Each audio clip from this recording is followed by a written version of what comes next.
Hello दोस्तों, my name is Shivraj Sharma. हम लोग डिसऑर्डर सीरीज में बेसिकली पहले ही ह्यूमन फिजियोलॉजी के 2 चैप्टर को डिस्कस कर चुके थे। आज हम लोग एक नया चैप्टर डिस्कस करेंगे। उसमें जो होगा डिसऑर्डर ऑफ सर्कुलेटरी सिस्टम। आज हम लोग जो देखेंगे वो जो सर्कुलेटरी सिस्टम से रिलेटेड डिसऑर्डर होते हैं उनको हम लोग यहाँ पे पढ़ेंगे। सबसे पहले अगर हम देखें तो सर्कुलेटरी सिस्टम का जो एनसीईआरटी में सबसे फर्स्ट जो डिसऑर्डर दिया गया है वो है हाई ब्लड प्रेशर, जिसे हम लोग कॉमनली सुनते हैं हाइपरटेंशन। अब ये क्या होता है, मतलब ये इसका मेनली इसका जो रीजन है वो क्या है, उस चीज़ हम यहाँ पे समझने की कोशिश करेंगे। तो यहाँ पे अगर हम देखें हाई ब्लड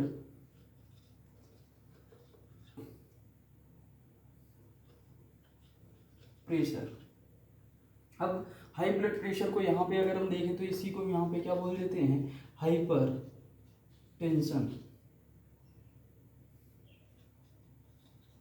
इसी को हम यहाँ पे क्या है, हाइपरटेंशन से भी बुलाते हैं। तो पहले तो ये समझे कि ब्लड प्रेशर का मतलब ये क्या है, क्या ब्लड प्रेशर मतलब ब्लड प्रेशर है क्या एक्चुअल में। तो पहले ये चीज़ हम समझते हैं, जिसको हम यहाँ पे अगर हम देखें तो शॉर्ट में यहाँ पे बीपी भी लिख सकते हैं, जो ब्लड प्रेशर होगा। यहाँ पे अगर हम देखें तो ब्लड प्रेशर का मतलब यहाँ पे क्या होता है, जो होता है pressure exerted by blood on walls of arteries, means जो आर्टरी की वॉल पे जो ब्लड प्रेशर एग्जर्ट करता है उसी को हम यहाँ पे क्या बोल देते हैं, ब्लड प्रेशर। मीन्स यानी क्या, ब्लड के थ्रू जो आर्टरी पे प्रेशर एग्जर्ट हुआ है उसी को हम यहाँ पे क्या बोल देते हैं, ब्लड प्रेशर। उसी को यहाँ पे ब्लड प्रेशर या हाइपरटेंशन यहाँ पे बोला जाता है। तो यहाँ पे अगर हम देखें pressure exerted by blood on wall of arteries,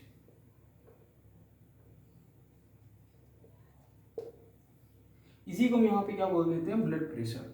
अब यहाँ पे अगर हम देखें तो इसका एक लिमिट रखा गया, हम सब लोग को पता होता है कि एक लिमिट है जो उसके उस अगर उस लेवल तक है तो हम यहाँ पे मानते हैं कि वो नॉर्मल ब्लड प्रेशर है। अगर उस लिमिट के बाहर हो जाता है, लिमिट के अपर लेवल पे चला जाता है, तो हमें मानते हैं कि वो हाइपरटेंशन का क्या हो गया, पेशेंट हो गया, या हाइपरटेंशन से उनको प्रॉब्लम होती है। अब यहाँ पे अगर हम देखें तो लिमिट क्या बोला गया है, तो एनसीईआरटी में बिल्कुल साफ मेंशन किया गया है कि अगर ब्लड प्रेशर जो है, ब्लड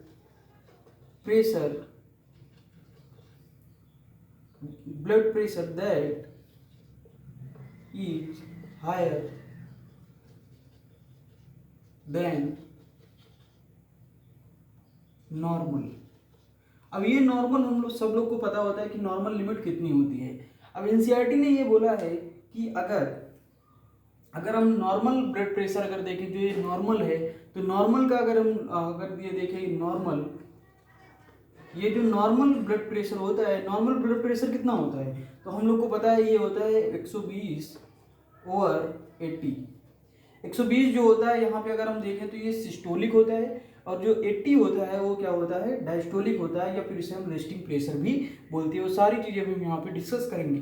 बट अगर मान लो इस लिमिट के अपर लेवल पे जा रहा है तो हम ये बोलेंगे कि वो हाइपरटेंशन का पेशेंट है, या उसको हाइपरटेंशन कहीं ना कहीं उसको प्रॉब्लम है। ठीक है।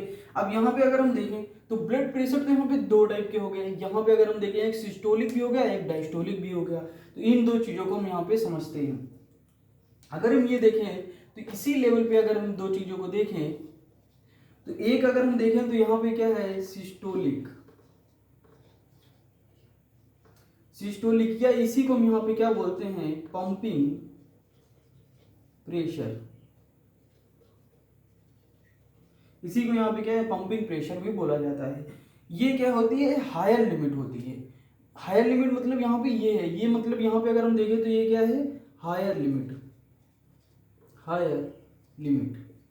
ये हायर लिमिट होती है ड्यूरिंग सिस्टोल, जब बेसिकली अगर मुझे पता है कि हार्ट जो होता है वो सिस्टोलिक एंड डायस्टोलिक 2 मूवमेंट करता है। जो सिस्टोल कंडीशन होती है तो उस समय हार्ट क्या कर रहा होता है, कॉन्टेक्ट कर रहा होता है। मतलब यहाँ पे ये है कि उस समय हार्ट जो है वो ब्लड बॉडी को सप्लाई कर रहा होता है, इसलिए वहां पे हम ये बोल सकते हैं कि ड्यूरिंग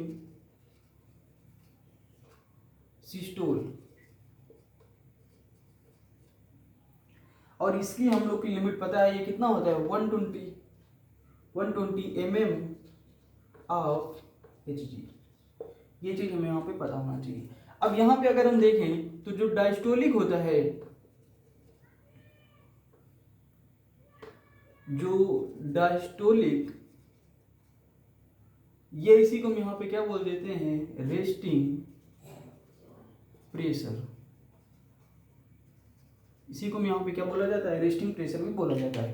बेसिकली इसे अगर हम देखें तो इसे हम लोअर लिमिट भी बोलते हैं, लोअर लिमिट। और ये लोअर लिमिट कितनी होती है, ये किस समय होती है, तो ये किस समय होती है, ड्यूरिंग डायस्टोल के समय होती है। तो हम यहाँ पे बोल सकते हैं क्या किस समय होती है, ड्यूरिंग डायस्टोल, ड्यूरिंग डायस्टोल के समय होती है। और इसकी जो वैल्यू होती है वो कितनी होती है, 80 mmHg।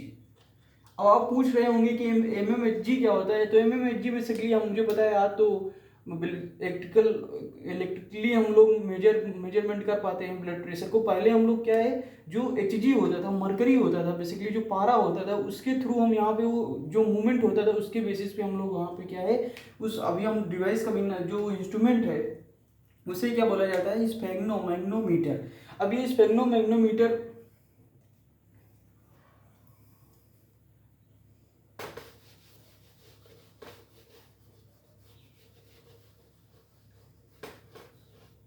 एनसीईआरटी में इसे मेंशन किया गया है, तो हम यहाँ पे लिख सकते हैं कि जो इंस्ट्रूमेंट है,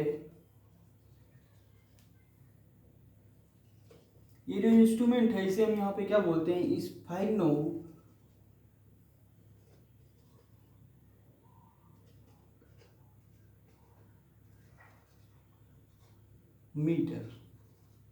स्फेग्नोमैग्नोमीटर।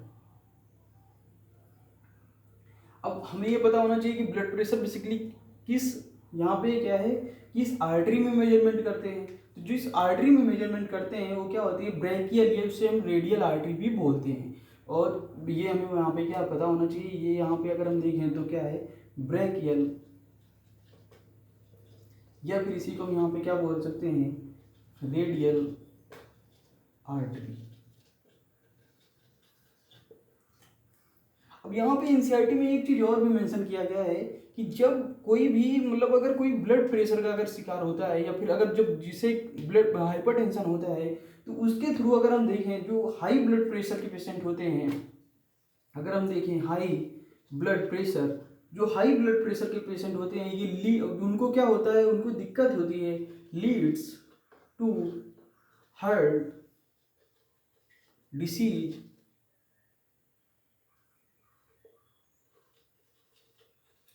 heart disease, and also affect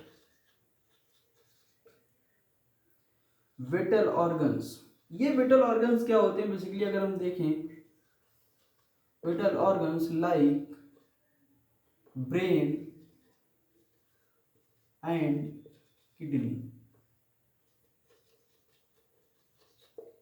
जो हाइपरटेंशन जिनको होता है उनके लिए एक तो पहली चीज़ है कि सबसे ज़्यादा प्रॉब्लम हो सकती है हार्ट डिसीज कोई ना कोई उनमें कॉमन सिम्टम्स आ सकते हैं। और दूसरी चीज़ जो विटल ऑर्गन्स होते हैं, लाइक जैसे ब्रेन हो गया, किडनी हो गया, तो इनको भी यहाँ पे क्या है, वो हार्मलेस या हार्म उनको नुकसान पहुंचाते हैं जो हाइपरटेंशन होते हैं। तो हाइपरटेंशन से बेसिकली एक तो वो तो प्रॉब्लम है ही। अगर उस किसी भी पेशेंट को हाइपरटेंशन होता है तो उसके लिए उसको 3 ऑर्गन्स बेसिकली यहाँ पे क्या अफेक्ट करते हैं, एक तो हार्ट, दूसरा अगर हम देखें ब्रेन, ब्रेन, और यहाँ पे क्या है, किडनी। ये 3 ऑर्गन्स यहाँ पे क्या है, अफेक्ट करते हैं। ये चीज़ हम लोग यहाँ पे क्या है, हाइपरटेंशन के बारे में जाने हैं। इतना ही एनसीईआरटी में दिया गया है।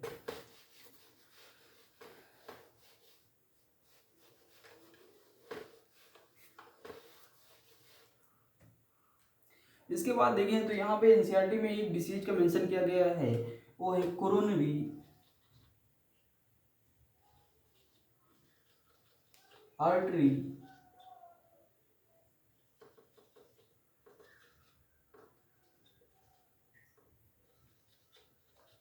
डिसीज। इसे हम यहाँ पे क्या बोल देते हैं, CAD, CAD, coronary artery disease. अब यहाँ पे बेसिकली होते तो ये, पहले तो हम ये समझे कि कोरोनरी है क्या। तो जैसे हम लोग को पता है कि बहुत सारी आर्टरी, हम लोग का आर्टरी का एक जाल सा फैला हुआ है हम लोग की बॉडी में। बट अगर हम देखें तो जो पर्टिकुलर कोरोनरी आर्टरी होती है ये वो आर्टरी होती है जो ये हार्ट को ब्लड की सप्लाई करती है। बेसिकली ये एक पर्टिकुलर आर्टरी होती है ये, क्योंकि हार्ट भी एक ऑर्गन है, इसको भी तो ब्लड की सप्लाई देना चाहिए। ब्लड की सप्लाई मतलब ब्लड की रिक्वायरमेंट होती होगी, और ब्लड की सप्लाई की रिक्वायरमेंट जब होती होगी तो इसके लिए कोई ना कोई पर्टिकुलर आर्टरी होती होगी, और ये जो पर्टिकुलर आर्टरी होती है इसी को हम यहाँ पे क्या बोल देते हैं, कोरोनरी आर्टरी। कोरोनरी आर्टरी जो होती है ये पर्टिकुलर हार्ट की जो मसल्स होती हैं उनको ब्लड सप्लाई प्रोवाइड कराती है। ये चीज़ हमें यहाँ पे पता होना चाहिए। ये किसकी वजह से होती है, तो हम यहाँ पे अगर देखें ये टू टाइप की होती है। एक होती है एथ्रियोस्क्लेरोसिस, एक होती है आर्टियोस्क्लेरोसिस। अब यहाँ पे अगर हम देखें आर्थियोस्क्लेरोसिस ऑफ कोरोनरी आर्टरी, तो यहाँ पे अगर हम देखें एथ्रियो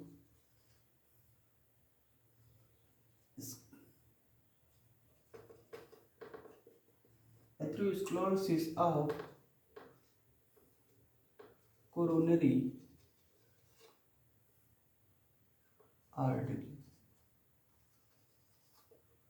अब ये टू टाइप की होती है, इसको हम यहाँ पे ऐसे ही यहाँ पे इसका मतलब कंपेरिजन करके यहाँ पे पढ़ लेंगे। अब यहाँ पे अगर हम देखें तो एक होती है बेसिकली जो एनसीईआरटी में मेंशन किया गया है वो यहाँ पे क्या है, एथ्रियोस्क्लेरोसिस है। बट एक और डिसीज होती है इसी की बेसिस पे होती है, जो कैड में कोरोनरी आर्टरी डिसीज में ही आती है, क्योंकि कोरोनरी आर्टरी में ही वो डिसीज होती है, वो होती है आर्टियोस्क्लेरोसिस। अब यहाँ पे दोनों चीज़ों को हम यहाँ पे डिफ्रेंशिएट करके यहाँ पे पढ़ेंगे। तो जो एक होती है वो तो यहाँ पे क्या होती है, एथ्रियो स्क्लेरोसिस। एक जो होती है उसे हम यहाँ पे क्या बोल देते हैं, आर्टियो स्क्लेरोसिस। ये दो चीजें होती हैं। अब इनमें डिफरेंस अगर हम देखें तो इनमें डिफरेंस क्या होता है, तो सबसे पहले अगर मान लेते हैं कि मान लो ये कोई हमारी क्या है, आर्टरी है। ये अगर हम देखें मान लो ये कोरोनरी आर्टरी है, ये पर्टिकुलर वो आर्टरी है जो हार्ट के मसल्स को यहाँ पे ब्लड सप्लाई करती है। अब इसमें होता क्या है, स्क्लेरोसिस का मतलब यहाँ पे क्या होता है, डिपोजिशन। क्या होता है, डिपोजिशन। डिपोजिशन क्या किसका डिपोजिशन होता है, आर्थ्रियोस्क्लेरोसिस में अगर हम देखें, एथ्रियोस्क्लेरोसिस में अगर हम देखें तो होता क्या है, यहाँ पे इस टाइप में डिपोजिशन होता है। जैसे ये आर्टरी है, आर्टरी में इस टाइप के ब्लॉकेज आने लगते हैं, यहाँ पे इस तरीके का डिपोजिशन हो जाएगा। जाहिर सी बात है अगर यहाँ पे डिपोजिशन हो जाएगा तो ब्लड का फ्लो यहाँ पे क्या है, ये जो आर्टरी होगी यहाँ पे क्या हो गई, नैरो हो गई, पतली हो गई। अब इसकी वजह से यहाँ पे क्या है, प्रेशर भी यहाँ पे बढ़ जाएगा। अब इसकी वजह से यहाँ पे किन किन चीज़ों का डिपोजिशन हो जाता है, तो यहाँ पे बेसिकली कोलेस्ट्रॉल जो होता है, कोलेस्ट्रॉल हो गया, कैल्शियम हो गया, फैट फाइब्रस टिश्यूज हो गए, डिपॉजिट हो जाते हैं इन ल्यूमेन। ल्यूमेन किसे बोला गया, तो ये बेसिकली जैसे ये आर्टरी है, आर्टरी का ये जो बीच का पार्ट होता है इसी को हम यहाँ पे क्या बोल देते हैं, ल्यूमेन बोल देते हैं। तो यहाँ पे किन किन चीज़ों का डिपोजिशन होता है, तो ये क्वेश्चन पूछा जा सकता है। तो यहाँ पे अगर हम देखें तो यहाँ पे क्या है, cholesterol, cholesterol, calcium and fat fibrous tissue deposit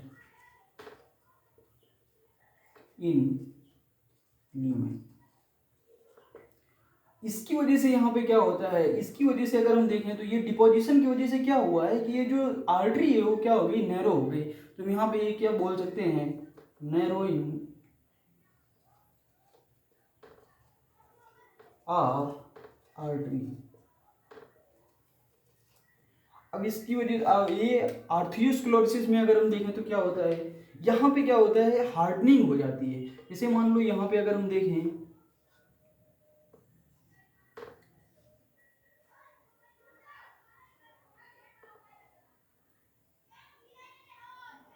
ये यहाँ पे अगर हम देखें तो इस तरीके से यहाँ पे क्या है, मान लो ये कोरोनरी आर्टरी है। अब इस कोरोनरी आर्टरी में क्या होता है, यहाँ पे क्या हो रहा है, यहाँ पे कोलेस्ट्रॉल है, कैल्शियम है, फैट फाइब्रस टिश्यूज है, इन सारी चीज़ों का डिपोजिशन हो रहा है किसमें, एथ्रियोस्क्लेरोसिस में। बट आर्टियोस्क्लेरोसिस में क्या हो रहा है, ओनली कैल्शियम का डिपोजिशन हो जाता है। जब कैल्शियम का डिपोजिशन हो जाएगा, जाहिर सी बात है हम लोग को पता है कैल्शियम का अगर डिपोजिशन हो जाएगा तो आर्टरी क्या हो जाएगी, हार्ड हो जाएगी। अब होता क्या है, यहाँ पे अगर हम देखें तो यहाँ पे इस टाइप में यहाँ पे क्या है, कैल्शियम का डिपोजिशन होता चला जाता है। यहाँ पे भी इस तरीके से कैल्शियम का डिपोजिशन होता चला जाएगा। जब कैल्शियम का डिपोजिशन होता चला जाएगा तो जाहिर सी बात है ब्लड अब उतनी स्मूथली फ्लो नहीं कर पाएगा, जो ब्लड इतनी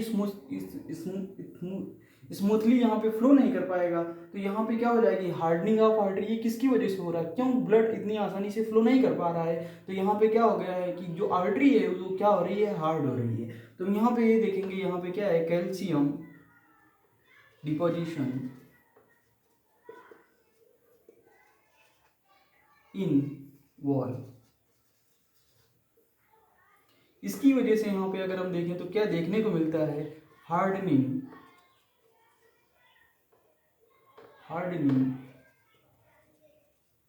ऑफ आर्टरी। ये यहाँ पे हम लोग को देखने को मिलता है। इसके बाद जो हम लोगों का थर्ड डिसऑर्डर यहाँ पे एनसीईआरटी में मेंशन किया गया है वो है एंजाइना पेक्टोरिस। अब ये एंजाइना पेक्टोरिस क्या होता है, अभी हम यहाँ पे डिस्कस करते हैं।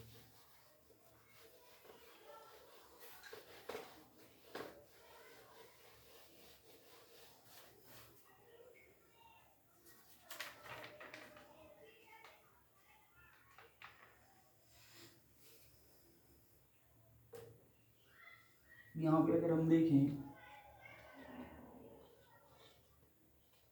एंजाइना पेक्टोरिस, अब एंजाइना पेक्टोरिस में होता क्या है, बेसिकली अगर हम देखें इस डिसीज में एक्यूट चेस्ट पेन होता है। तो यहाँ पे अगर हम देखें तो यहाँ पे क्या होता है, एक्यूट चेस्ट पेन मीन्स यानी सीने में बहुत तेजी से दर्द होता है। तो इसी इसमें यहाँ पे क्या है, क्वेश्चन ऐसे पूछा जाता है, in which disease acute chest pain is present. तो क्या होता है, एंजाइना पेक्टोरिस वो डिसीज होती है जिसमें एक्यूट चेस्ट पेन अपीयर होती है। तो यहाँ पे अगर हम देखें तो यहाँ पे क्या होता है, एक्यूट चेस्ट पेन यहाँ पे होता है। ये क्यों होता है, ये बेसिकली डिसऑर्डर ही क्यों होता है, इस चीज़ को हम यहाँ पे समझें। इसे क्यों बोला गया कि एक्यूट चेस्ट पेन होता है, होता क्या है बेसिकली अगर हम देखें एंजाइना पेक्टोरिस में होता क्या है, because no enough oxygen is reaching the heart muscle,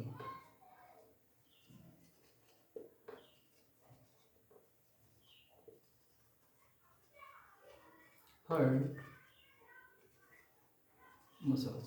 अब यहाँ पे एंजाइना पेक्टोरिस में क्या हो रहा है कि जो हार्ट की जो मसल्स हैं वहाँ तक ऑक्सीजन की सप्लाई ही नहीं हो पा रही है। मुझे पता है कि हम लोग की बॉडी में अगर मेटाबॉलिज्म है तभी हम लोग का क्या है, हम लोग यहाँ पे क्या है, लिविंग है। अगर मेटाबॉलिज्म के लिए सबसे पहली चीज़ का रिक्वायरमेंट है कि सेल एक्टिव हो, सेल लिविंग हो, और सेल का लिविंग होने के लिए, उनका मेटाबॉलिज्म में अपीयर होने के लिए ऑक्सीजन तो पर्टिकुलर रिक्वायरमेंट होती ही है। अगर ऑक्सीजन प्रेजेंट नहीं होगी तो हार्ट की जो मसल्स हैं, हार्ट मीन्स जो हार्ट की जो मसल सेल होंगी वो क्या हो जाएंगी, डेड होने लगेंगी धीरे धीरे। तो उसकी वजह से यहाँ पे क्या होता है, एक्यूट चेस्ट पेन होता है, और इसकी वजह से यहाँ पे अगर हम देखें तो जो पेशेंट होते हैं उनकी डेथ भी हो जाती है। ये चीज़ हमें यहाँ पे, और ये एक मतलब ये एनसीईआरटी में पर्टिकुलर लिखा गया है, ये डिसीज पर्टिकुलर किन लोगों में देखने को मिलती है, तो मोर देन कॉमन जो मिडिल एज के लोग होते हैं। बेसिकली अगर हम देखें तो ये जो 40 से मीन्स जो 40-50 की एज के जो लोग होते हैं इनमें बहुत कॉमन ये डिसीज देखने को मिलती है। तो ये जो मिडिल एज के पीपल्स होते हैं उन लोगों में बहुत ही कॉमन देखने को मिलता है। तो इतना ही लिखा गया है। एंजाइना पेक्टोरिस क्या है, because no enough oxygen in reaching of the heart muscles, means जो हार्ट मसल्स हैं वहाँ पर ऑक्सीजन की पर्याप्त मात्रा में,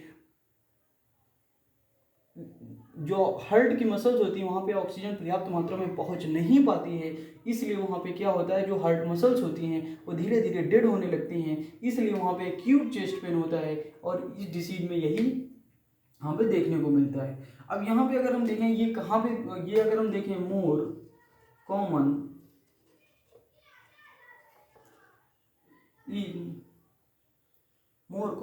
एमंग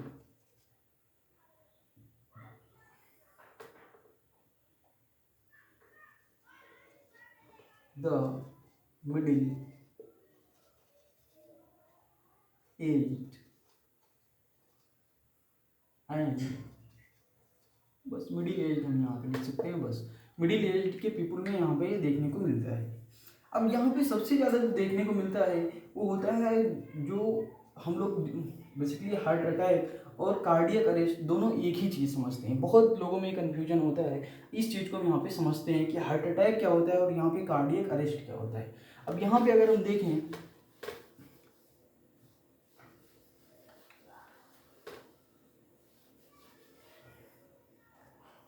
अब यहाँ पे पहली चीज़ अगर हम देखें तो वो क्या है, हार्ट अटैक। ये क्या होता है, बहुत हम लोग कॉमन सुनते हैं कि वो हार्ट अटैक से इनकी डेथ हो गई। तो ये क्या होता है हार्ट अटैक?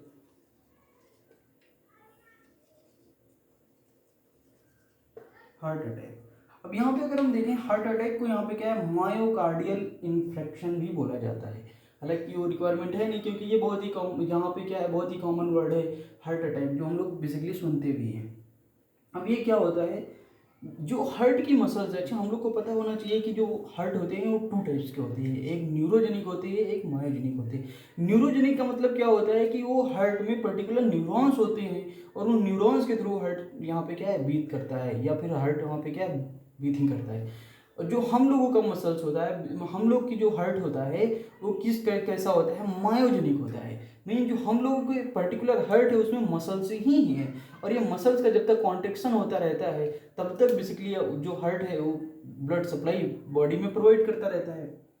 अब होता क्या है, अगर हम हार्ट अटैक में देखें तो हार्ट अटैक में ये देखने को मिलता है कि यहाँ पे क्या होता है, आप पता है कि हार्ट अटैक ज़्यादा चांस नहीं देता है। पेशेंट अगर हार्ट अटैक आया और अगर उसमें मतलब यहाँ पे अगर हम देखें तो इसमें बेसिकली कहीं ना कहीं होता क्या है, sudden death of heart muscle.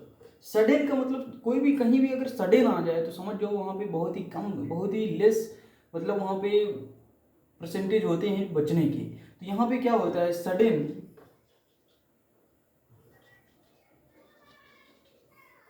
Sudden death of heart muscles. अब ये क्यों, ये ऐसा क्यों होता है कि sudden death of heart muscles की डेथ क्यों हो जाती है sudden? Due to inadequate blood supply. जब यहाँ पे होता है क्या है कि हार्ट को ही ब्लड सप्लाई पर्याप्त मात्रा में नहीं मिलेगा, तो जाहिर सी बात है ब्लड के थ्रू ही ऑक्सीजन पहुँचता है हम लोग की बॉडी में। हमें पता है कि जो ब्लड होता है वो क्या है, गैसियस एक्सचेंज में यहाँ पे क्या है, बहुत ही इंपॉर्टेंट रोल पार्टिसिपेट करता है।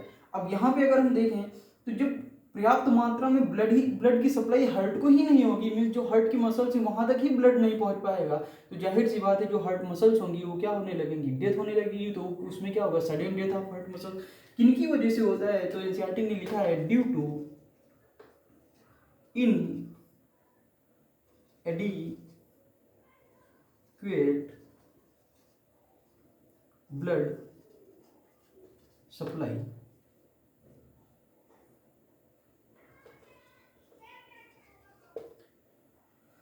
दूसरा हम लोग जो बहुत ही कॉमन सुनते हैं वो होता है कार्डियक अरेस्ट। अब कार्डियक अरेस्ट क्या होता है वो चीज़ हम यहाँ पे देखते हैं। कार्डियक अरेस्ट, कार्डियक अरेस्ट में क्या होता है, जैसे हम लोग को पता है कि बेसिकली हम लोग का जो हार्ट है वो मायोजेनिक होता है। अब उसमें क्या होते हैं, नोड प्रेजेंट होते हैं जो कॉन्ट्रेक्शन के लिए रिस्पॉन्सिबल होते हैं, जैसे साइन नोड होता है, एवियन नोड होता है, इसके बाद एवी बंडल होते हैं, इसके बाद बंडल अभीज होता है। बेसिकली अगर हम ये देखें तो उसमें क्या है, नोड्स प्रेजेंट होते हैं। अब जो हार्ट अरेस्ट होता है ये इसमें तो बिल्कुल चांस मिलता ही नहीं है, इसमें ऑन द स्पॉट यहाँ पे पेशेंट की डेथ होती है। क्यों, अगर हम देखें ऐसा क्यों होता है, क्योंकि हार्ट जो होता है वो तुरंत ही मतलब जब कार्डियक अरेस्ट होता है तो उसमें क्या है, हार्ट बीट करना ही स्टॉप कर देता है। मीन जो हार्ट की जो बीथिंग होती है वो तुरंत स्टॉप होती है, तुरंत रुकती है।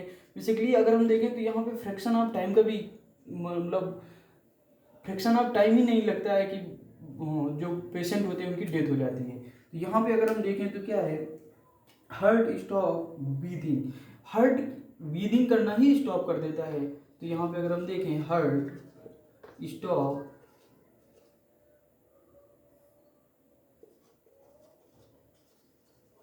बीथिंग। और एक और भी यहाँ पे डिसीज दी गई है उसको भी डिस्कस कर लेते हैं, एक है हार्ट फेलियर। क्या होता है, देखो इन तीन डिसीज में बहुत ज़्यादा लोगों को कन्फ्यूजन होता है। एक तो हार्ट अटैक क्या होता है,